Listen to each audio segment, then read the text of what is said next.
পানিহাটি হাসপাতাল, আর সেই হাসপাতালে দালাল চক্রের রমরমা। অভিযোগ, রোগীর পরিবারকে হাসপাতালের পরিষেবা নিয়ে ভুল তথ্য দিচ্ছে দালালরা। সরাসরি চলে যাব, সুবীর রয়েছে আমার সঙ্গে, সুবীরের সঙ্গে কথা বলবো। সুবীর, প্রথমেই জানতে চাইবো পরিষেবা নিয়ে কি ভুল তথ্য দিচ্ছে দালালরা, আর যে খবর আমরা সম্প্রচার করতে পাচ্ছি তাহলে হাসপাতাল কর্তৃপক্ষ এই দালালদের বিরুদ্ধে কেন কোনো পদক্ষেপ নিচ্ছে না? দেখো, পদক্ষেপ নিতে পারছে না কেন সেটা কিন্তু সুপারের যে কোনো প্রতিক্রিয়া দিতে নারাজ তিনি, সে তার থেকেই প্রমাণ পাওয়া যাচ্ছে। এবং এই যে দীর্ঘদিন ধরে পানিহাটি হাসপাতালে যেভাবে দালাল চক্রের রমরমা ব্যবসা চলছে, সেই জায়গা থেকে যারা গরিব মধ্যবিত্ত মানুষ যারা পরিষেবা নিতে আসছেন চিকিৎসার, তারাই কিন্তু ভুক্তভোগী হচ্ছেন এবং বারংবার তারা পরিষেবা পাচ্ছেন না। তাদেরকে বলা হচ্ছে যে এই হাসপাতালে কোনো পরিষেবা পাওয়া যাবে না, তাদেরকে অন্যত্র নার্সিংহোমে পাঠিয়ে দেওয়া হচ্ছে। এবং এই ঘটনায় যখন অভিযোগ আসে তখন যারা রোগীর পরিবারের যারা লোকজন রয়েছেন তারা কিন্তু এই বিষয়টাতে কিন্তু যেখানে যাচ্ছেন এবং গিয়ে কিন্তু মোটা অঙ্কের টাকা কিন্তু তাদেরকে দিতে হচ্ছে এবং তারা যথেষ্টই এই ঘটনায় যথেষ্টই তারা অসুবিধার সম্মুখীন হচ্ছেন। এবং যখন আমরা যখন এই অভিযোগ পাই তখন কিন্তু আমরা কি কথা বলি এবং সেই কথাতেই যে দালাল চক্রের পান্ডা জয়ন্ত চক্রবর্তী, তার কীর্তি ফাঁস হয় এবং তিনি কিন্তু আবার আমাদের ক্যামেরার সামনে বলছেন। তার অডিওটা আমরা শুনবো একবার। আপনি একটু দেখেন না দাদা, একটু ব্যবস্থা করেন না দাদা, একটু দেখেন না, একটু টাকা পয়সা দিক দিয়ে কোনো সমস্যা নেই দাদা, একটু দেখেন দাদা। তুমি স্বাস্থ্যসাথী কার্ড, আধার কার্ড নিয়ে এখন আসতে পারবে না, বিকেলবেলা আসবা। কই যাবো দাদা? ওই ওখানে চলে আসবা। কোনখানে? স্পন্দনে চলে আসো। স্পন্দনে আসুন? হাসপাতালে হইব না দাদা। না দাদা, আমাদের হাসপাতাল তো অর্থোপেডিক নাই দাদা। ওটা কি পানিহাটি হাসপাতাল দাদা? হ্যাঁ হ্যাঁ, পানিহাটি, কিন্তু অর্থোপেডিক ডাক্তার তো নাই রে ভাই। ও আচ্ছা, তাহলে কি করুন তাইলে দাদা? স্পন্দনে নিয়ে আসো, দেখি কি কতটা কি করা যায়, করে দিতে পারি। তো আপনি কি থাকবেন দাদা? স্পন্দনে থাকবেন দাদা? থাকবো, তুমি সন্ধ্যাবেলা আসো। ফোনে জয়ন্ত চক্রবর্তী কি বললেন, দালাল জয়ন্ত চক্রবর্তী আপনারা শুনলেন। ফোনে তো পর্দাফাঁস, কিন্তু ক্যামেরার সামনে ধরা পড়ে অভিযোগ কি আদেও স্বীকার করলেন? দেখুন তো। যারা বাসিন্দা রয়েছেন রুগী, তারা বলছেন হাসপাতালে আসলে তাদেরকে আপনি বলছেন যে স্পন্দনে চলে যেতে বা নার্সিংহোমে। আমি? হ্যাঁ না তো, আজকেই বলেছেন। না আমি কাউকে বলিনি তো। এইসব ভুলভাল কথা বলছেন। স্পন্দনে যেতে বলেননি? না, তাই তো অভিযোগ করছেন। না না, আমি কাউকে বলিনি এসব কথা। আমি এখন অফিসেই থাকি। কোন অফিসে থাকেন? আমি এখন সুপার অফিসে কাজ করি। বলছে পা ভেঙে গেছে, আপনি বলেন না, আমাকে বলেছে, আমি বলছি আমাদের এখানে ডাক্তার নেই, তুমি খুঁজে দেখো। বলছে স্পন্দনে যেতে। না না, আমি কাউকে এসব বলিনি। এই জয়ন্ত কিন্তু পুরো অভিযোগ অস্বীকার করলেন, কিন্তু কি অভিযোগ করছেন যারা হাসপাতালে আসেন রোগীর পরিজনেরা, শোনাবো। বাইরে থেকে এখানে কাউকে ব্লাড টানতে দেওয়া হবে না। বলছি হাসপাতালের লোককে কি বাইরে পাঠিয়ে দিচ্ছে? হসপিটালের লোক বাইরে, মানে কিছু টেস্ট বাইরে করাতে দিচ্ছে। ডাল চক্র রমরমা চলছে। সাথে গেলাম 300 টাকা, যেটা 200-250 টাকা যে ব্লাড টেস্টের মানে এখনকার বাজার দরে যেটা পড়ছে, সেটা ওরা 600 টাকা 700 টাকা করে নিচ্ছে। আর এই গোটা বিষয়টি নিয়ে পানিহাটি হাসপাতালের সুপারের মুখে কুলুপ। পদক্ষেপের আশ্বাস দিয়েছেন CMOH। কাউকে একটা সাদা কাগজে একটা কমপ্লেন কি দেখানো যাবে? হ্যাঁ, হোয়াটসঅ্যাপে পাঠানো যাবে? মানে এই ধরনের অব্যবস্থা একদম মূলচ্ছেদ করতে হবে, কোনো কম্প্রোমাইজ নেই। একটা দুটো লোকের জন্য আমাদের গোটা সিস্টেমে বদনাম হলে তো কোনো মতেই মেনে নেওয়া যায় না, তাই না? এবার মুর্শিদাবাদের দিকে নজর রাখবো। সীমান্ত এলাকায় কাঁটা তার বসাতে তৎপরতা। সীমান্তে 200 কিলোমিটার এলাকায় কাঁটা তার বসানোর উদ্যোগ নেওয়া হয়েছে। সরাসরি চলে যাব, আমার সঙ্গে প্রণব বন্দ্যোপাধ্যায় রয়েছে, প্রণবের সঙ্গে কথা বলবো। প্রণব, এই 200 কিলোমিটার এলাকায় এতদিন কি কাঁটা তার ছিল না?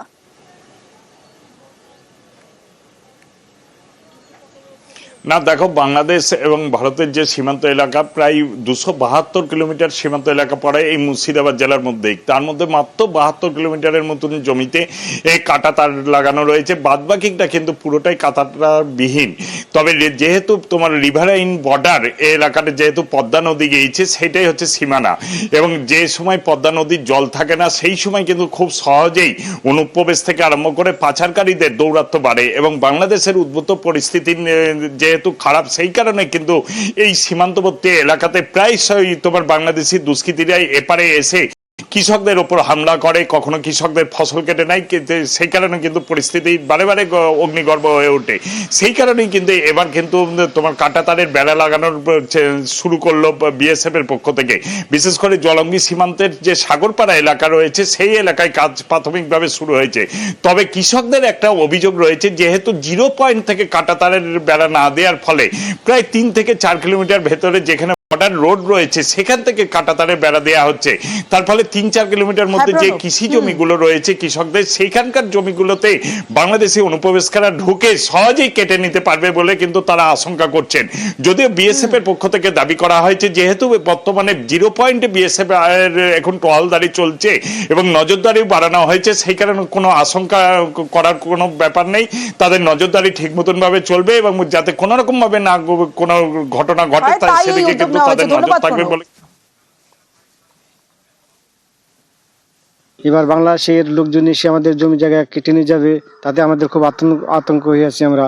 কিন্তু আমরা চাই যে তারকাটার দিক তাদের অসুবিধা না, আমরা তারকাটা যাই যাতে আমাদের বর্ডারের সীমান্ত দূর দিয়ে যাতে হয় সেটাই চাই আমরা, যাতে আমাদের জমি জায়গা যাতে আমাদের আয়ত্তের মধ্যে যাতে থাকে সেটাই আমরা চাই। কিন্তু তারকাটা হয়ে যদি গেট হয় তাহলে পুলিশ হয়তো 0 পয়েন্টে নাও যেতে পারে, কিন্তু বাংলাদেশিরা ওরা তো সারা রাত নদীতে মাছ ধরে, ওঠা বসা করে, নদীতে আসে যায়, কিন্তু ওরা যদি আমাদের আবাদ পানি বা শ্যালো মেশিন যাবতীয় সমস্ত কিছুই থাকে পড়ে, ওরা নিয়ে গেলে আমাদের তো আর কিছু করার নাই। এবার জলপাইগুড়ির দিকে নজর রাখবো, কারণ জলপাইগুড়িতে দীর্ঘ 1 দশক পর চালু হচ্ছে চায়ের নিলাম। আগামী 31শে মার্চ থেকে শুরু হবে নিলাম। মাঝে পর্যাপ্ত চায়ের অভাব ছিল আর তাই টানা 10 বছর বন্ধ ছিল এই নিলাম। ফের নিলাম শুরু করতে চলেছে টি বোর্ড। সরাসরি চলে যাব, শান্তনু রয়েছে আমার সঙ্গে। শান্তনু, এই নিলাম শুরু হতে চলেছে 31শে মার্চ থেকে, যার ফলে অর্থ সামাজিক দিক থেকে তো অনেকটাই উন্নতি হবে জলপাইগুড়িতে বলাই যায়। একদম তাই, কারণ হচ্ছে গিয়ে জলপাইগুড়ি জেলার অর্থনীতির যেটা একটা বড় অংশই কিন্তু চায়ের উপর নির্ভরশীল। সেক্ষেত্রে চা নিলাম যদি জলপাইগুড়ি থেকে হয় সেক্ষেত্রে কিন্তু অনেকটাই অর্থসামাজিক অবস্থার অনেকটাই উন্নতি হবে। সেই কারণে কিন্তু 2005 সালে কিন্তু সেই দাবিকে মান্যতা দিয়ে কিন্তু জলপাইগুড়িতে চা নিলাম কেন্দ্র তৈরি করা হয়েছিল, স্থাপন করা হয়েছিল। কিন্তু দেখা গেল যে 2015 সালে এসে চায়ের অভাবেই কিন্তু এই নিলাম কেন্দ্র বন্ধ হয়ে গেল। কারণ দেখা যাচ্ছে যে একটি নিলাম কেন্দ্র চালাতে গেলে যে পরিমাণ চায়ের দরকার হয় সেই পরিমাণ চা কিন্তু এই নিলাম কেন্দ্রে আসছিল না। কিন্তু পরিস্থিতি অনেকটাই পরিবর্তন হয়েছে, অনেক ছোট ছোট চা বাগান গড়ে উঠেছে জেলায়। বলা হয় ভারতবর্ষের 2য় বৃহত্তম চা উৎপাদক জেলা জলপাইগুড়ি। সেক্ষেত্রে আজকের যে বর্তমান পরিস্থিতি তাতে চা বাগান এবং ছোট ছোট চা কারখানা এবং সব মিলিয়ে বড় বাগান সব মিলিয়ে কিন্তু চায়ের পরিস্থিতি অনেকটাই পরিবর্তন হয়েছে।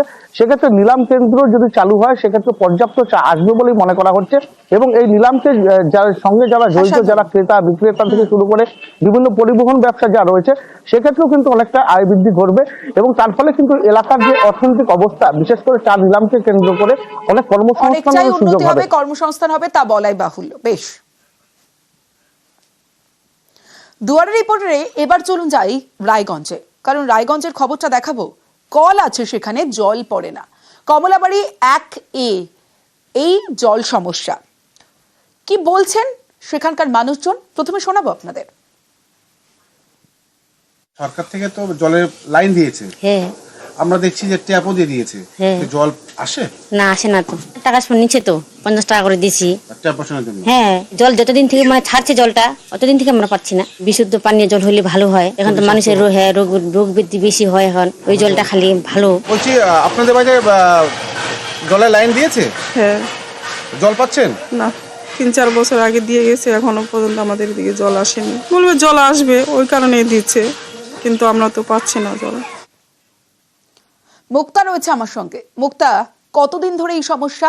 আমরা তো শুনলাম বক্তব্য 3-4 বছর ধরে সমস্যা। কল আছে কিন্তু জল পড়ে না, লাইন দেওয়া হয়েছে জল পড়ে না। সমস্যাটা ঠিক কোথায়?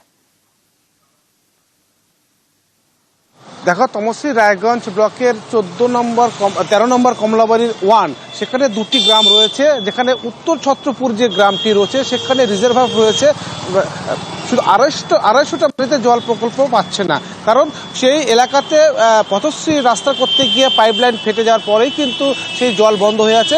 প্রায় 2.5 বছর থেকে তারা বিশুদ্ধ পানীয় জল থেকে তারা বঞ্চিত, কারণ সেখানে পাইপ রয়েছে, ট্যাপ রয়েছে, কিন্তু জল নেই। হতাশ কিন্তু সেই এলাকার বাসিন্দারা। আর একটা অপরদিকে যে অন্য একটা পাড়া রয়েছে পিরোজপুর, সেখানে রিজার্ভ রয়েছে, সেখানে ওই এলাকাতে বিশুদ্ধ পানীয় জল সরবরাহ হতো, কিন্তু ঝড়ের কারণে যে 11,000 যে ভোল্টেজের তার ছিল তারপর থেকে এখনো পর্যন্ত কিন্তু সেই পাম্প হাউসে ইলেকট্রিক সরবরাহ করতে পারেনি। সেই কারণেই সে পাম্প বন্ধ রয়েছে। সেখানে প্রায় 250টি পরিবারের বিশুদ্ধ পানীয় জল থেকে বঞ্চিত।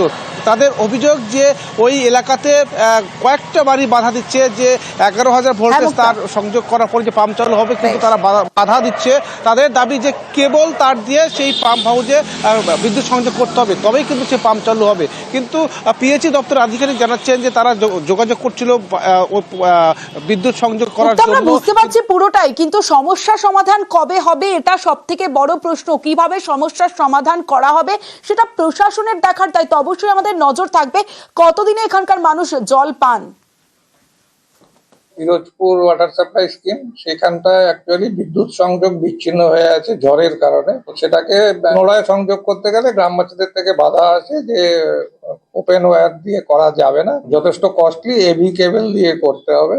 তো যার ফলে সেটা আমাদের পক্ষে বিয়ার করা সম্ভব হয়নি এই মুহূর্তে। তো এটা যথাযোগ্য জায়গায় আমরা জানিয়েছি, তো এই সমস্যাটা মিটে যাবে। আর আরেকটা যেটা আছে সেটা উদয়পুর ওয়াটার সাপ্লাই স্কিম, সেখানে অ্যাকচুয়ালি পথশ্রী রাস্তার প্রকল্প করতে গিয়ে 2.5 কিলোমিটার পাইপলাইন ড্যামেজ হয়েছে, অর্থ দরকার। সেই অর্থের সংস্থান যেহেতু পুরনো স্কিম আমার হাতে নেই, আমরা যথাযোগ্য জায়গায় জানিয়েছি, খুব দ্রুতই এটার সমাধান হয়ে যাবে। আসানসোলে সেখানে চাষের জমিতে চলল বুলডোজার, নষ্ট ফসল। আসানসোলের 10 নম্বর ওয়ার্ডে পাইপলাইনের কাজ চলছে, আর তার জেরেই জামুরিয়ার নিঘা এলাকায় জমিতে চালানো হলো বুলডোজার। সরাসরি চলে যাব, আমার সঙ্গে দীপক রয়েছে। দীপক, এই বুলডোজার চালানোতে ফসল নষ্ট হচ্ছে, কৃষকরা তাদের তো ক্ষতির মুখে পড়ছেন, কি ব্যবস্থা, বিকল্প কোনো ব্যবস্থা কি হলো? দেখো, একেবারে আসানসোল পৌরসভার 10 নম্বর ওয়ার্ড জামুরিয়া বিধানসভা এলাকায়, এবং জামুরিয়া বিধানসভা এলাকায় প্রায় 12টি ওয়ার্ড রয়েছে আসানসোল পৌরসভা। সেই পৌরসভার ওয়ার্ডগুলিতে পানীয় জল পৌঁছে দেওয়ার জন্য মেন লাইন পাতার কাজ চলছিল এবং সরকারি জমির উপরে এই কাজ চলছিল। কিন্তু দীর্ঘ 20 বছর ধরে স্থানীয় মানুষরা এই জমিতে চাষ করে আসছিল, তারা সবজি চাষ করতে এবং সেই সবজি বাজারে বিক্রি করতো, তার উপরে নির্ভর ছিল। পৌরসভার পক্ষ থেকে কোনো আগাম নোটিশ ছাড়াই আজকে বুলডোজার নিয়ে গিয়ে সেই জমিতে ফসল নষ্ট করে দেয়। তাতেই মাথায় হাত পড়েছে কৃষকদের। কারণ হচ্ছে কি, এই ফসল এবার তোলার সময়, তোলার মৌসুমে কি হঠাৎ করে বুলডোজার চালিয়ে ফসল নষ্ট হয়ে গেলে লক্ষ লক্ষ টাকা ক্ষতি করতে হবে। এই নিয়ে তারা এই নিয়ে চিন্তায় রয়েছেন কৃষকরা। আজ দুয়ারে রিপোর্টার শেষ করব ডাক্তার ফারুক হোসেনের খবর দেখিয়ে। গরিব ঘরে জন্ম নিয়েছিলেন, গরিবের কষ্ট বুঝেছেন জীবন দিয়ে, অনেক কষ্ট করে ডাক্তার হয়েছেন, আর তারপরও কিন্তু শিকড় ভুলে যাননি। কারণ ডাক্তার ফারুক হোসেন চিকিৎসা করেন আজও বিনামূল্যে। সরাসরি চলে যাব, আমার সঙ্গে আমার প্রতিনিধি অনুপম সাহা রয়েছে। অনুপম, আজও ফারুক হোসেনের মতো চিকিৎসক আছেন যাদের সামর্থ্য নেই কোথাও গিয়ে চিকিৎসা করানোর মতো বড় কোনো জায়গায়, সেখানে ভরসা ফারুক হোসেন। গ্রামবাসীরা যারা আসেন চিকিৎসা করাতে, তাদের কি বক্তব্য? ফারুক হোসেন তিনি বাকি বলছেন।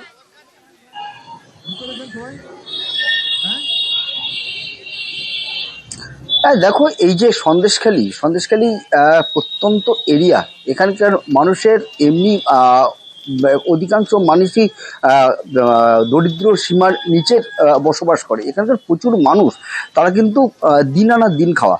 তাদের কোনো শরীর খারাপ হলে তারা কিন্তু বড় বড় হাসপাতাল, নার্সিংহোম বা বড় অনেক বেশি ভিজিট দিয়ে কিন্তু ডাক্তার দেখানোর ক্ষমতা নেই। আর এখানেই কিন্তু একদম বলা যায় যেতে পারে যে ভগবানের ভূমিকায় রয়েছে এই ফারুক হোসেন, ডাক্তার ফারুক হোসেন।